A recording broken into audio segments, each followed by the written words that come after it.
Welcome back, Dre. Hi. Nice to see you again. Thank you for having me again. So it's been about a month or so, Yeah, 32 days. 32 days. You've Yeah. been in a program, Yeah, at Uplift Uplift, Recovery in Pasadena. in Pasadena. How'd that go? Really well. The love and the empathy they have there is really amazing. I went in there like a really, really broken person, and I didn't have much confidence, and I kind of felt really worthless.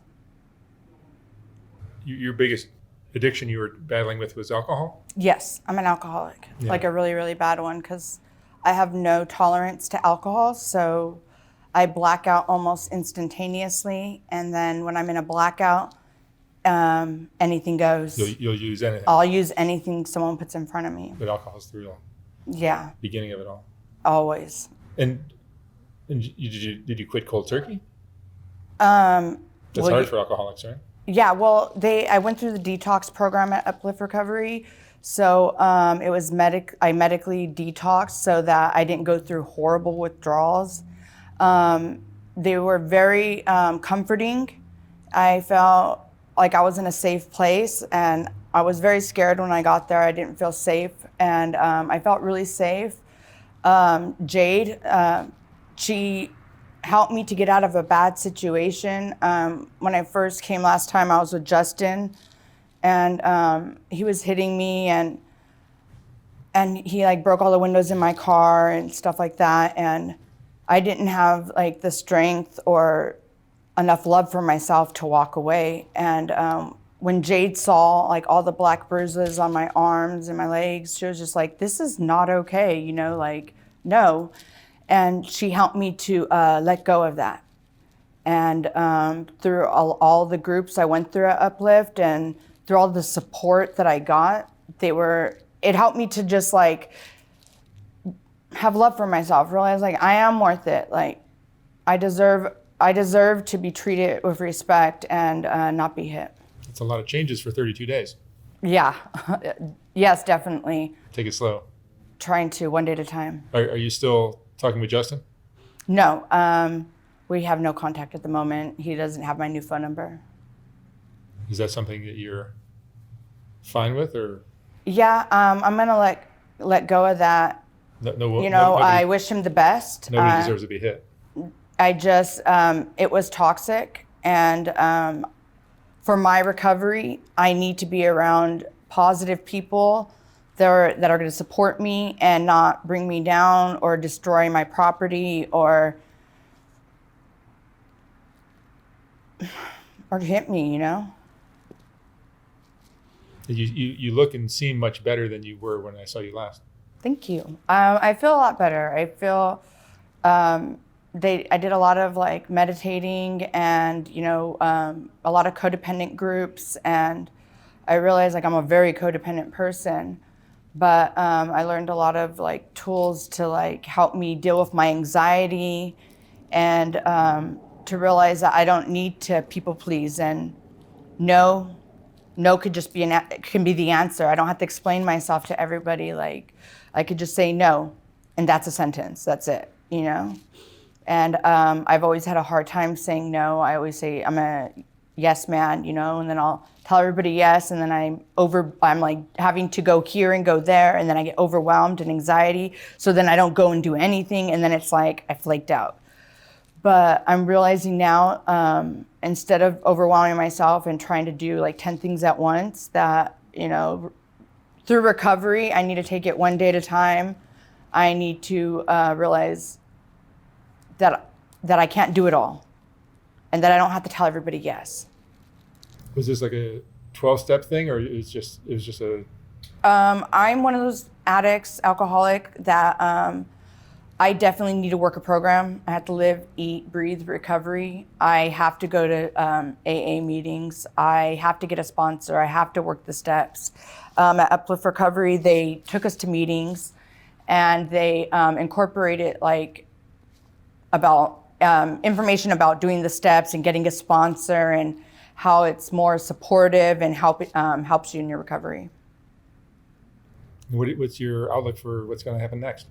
Well, I start school February 12th at Santa Monica City College, and I'm trying to get a job. So I should hopefully have a job soon because I apply everywhere. And I had like 2 jobs before I went in, but I had to let those go so I could concentrate on my recovery. And I think I was really afraid to go to detox and do all that because I was just afraid of, I was just scared of the whole thing. Like I didn't understand what I was getting into, but it wasn't like I'm going to jail, you know? It was like very relaxing. It was like almost like a vacation for myself to really concentrate on like what's going on deep down inside and why do I drink? Like, why am I trying to numb out? Why am I trying to run away from it all? And They have therapists there as well, right? oh yeah, I have a therapist there, a psychiatrist, and I think a lot of the therapy I went through really helped. What kind of things did you learn? I mean, why do you think you're drinking? I have a lot of trauma. I have a lot of PTSD from a relationship I was in when I had my son River, and I wasn't allowed to leave the house for 2 years, and I never really got like proper therapy about coping with that. You know, I couldn't say please or thank you if it was a male on the receiving end. I couldn't wear a dress, I couldn't wear makeup, and that really like destroyed me inside, and I couldn't talk to my friends or family. I was cut off from the world. I couldn't leave my house unless I was with him for like 2 years. And I'm realizing I constantly pick partners that abuse me or that take me away from my family and my friends and the people I love and care about. You know, they isolate me. And I realized I learned a lot of like different skills. I talked with my therapist about it, and you know, a lot of meditating, and I feel like I have the proper tools to help me work through that. And I realize right now I'm still a work in progress. You know, it's only been 32 days, so I'm not cured. I'm never going to be cured. So I need to continue with therapy, continue seeing a psych doctor. You know, I have some mental health issues, and I have to accept that. And that means I have to take medication, and I understand that, I accept it. Typically when people have something that's really causing problems in their life, so you have this weakness for alcohol or something, Yes. they usually have another quality that is equally wonderful. And sometimes getting clean from one kind of helps you bring out the others and see the other one. Yeah, I really feel like going through all this, like my abusive relationships, my trauma from a child, I really feel like my purpose, I needed to go through this to really find my purpose in life. And I really feel like my purpose is to help people. I plan on working in recovery. I'm going to school for psychology. I want to help other people like me because I want to like give them hope. I want to let them know that they're still, you're worth it. You could still start over. You could say today, I don't want to do that anymore. Today, I want to start over, you know? And I kind of felt like I couldn't before I came and interviewed with you and I went to Uplift Recovery. I felt like I couldn't do that. I really did. I didn't know what to do. I felt lost. And I realized, you know, they gave me so much support and they made me realize I am worth it and I can start over. And it's never too late to say, you know, that was me then, this is me now. For you.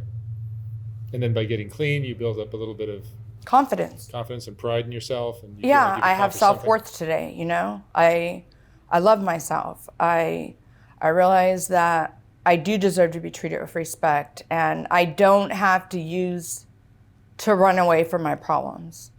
I realize now, like, I can cope with it. I can deal with it. I need to feel those feelings in order to let it go. If I'm just I'm numbing out and I'm never actually processing what's really bothering me. But going through therapy, you know, and honestly, all the different like groups that we had to do, like talk about like why we are where we're at. You know, like what brought me to this point? And I feel like it helped me a lot. That's great. Just keep in mind that today is a great day for you, Yes. but in the days or weeks or months to come, you'll have some days that are really rough. Life on life's terms, you know. Life has a way of doing that, and just keep that in mind. It doesn't mean you have to resort to alcohol to get through it. No. Well, I plan on like finding myself a home group, and I'm gonna get a sponsor.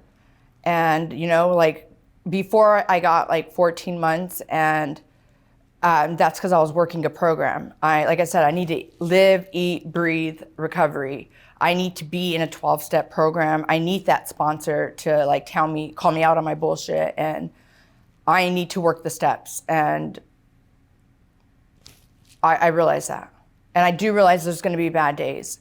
And I do realize I'm gonna have to deal with death because that's part of life. And I do realize that going through my supervised visitation with my baby, that I'm gonna have those difficult visits, and I don't need to drink over it. I can call one of the girls that I met through Uplift. We're there for each other. You know, I learned that I can call other sober people and talk about what I'm going through, and it helps to process it and let it go and feel those feelings. Like, I've numbed out for so long that it's just been hard to actually feel my feelings, and now I'm learning how to like cope with it. That's wonderful. All right, Dre, thank you so much for coming back. Thank you for having You me. seem to be doing great. Thank you. Hope you stay on that track. Yeah, me too. One day at a time, right? One day at a time. Awesome. Thank you. Thank you.